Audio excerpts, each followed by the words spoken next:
Deputy Atoki launcher of Nscn-Im, V.S. Atem, has asserted that Nscn-Im will not take sides with any communities in the ongoing conflict between Meiteis and Kuki community.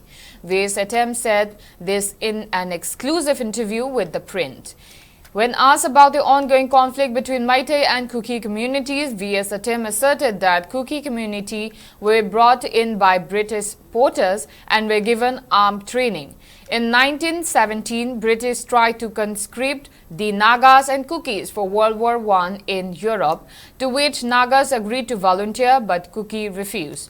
V.S. Atem alleges that Kukis, instead of revolting against British, turned towards Nagas by attacking Naga villages and killing as many as 100 Naga individuals. He added that Haipo Jadonang blamed the British for using Kuki against Nagas, and he was hanged by British later. Speaking further, V.S. Atem alleged that Meiteis and Kukis have been together to fight with Nagas for years, and it is up to them to work out a solution for the present conflict. When asked about peace talk with Centre, V.S. Atem said Nagas are running out of patience, and if India does not abide by the letter and spirit of the framework agreement, there will be implications.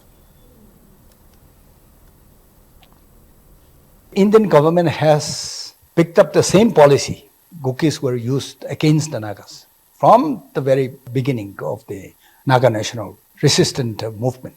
In the past, Meiteis and Kukis were together. They were helping each other, they were promoting each other in order to fight with the Nagas. But in due time, what makes them turn their heads on each other? We don't know. Against each other, we don't know. So we have no any interest in aligning with any of them and to go against the other.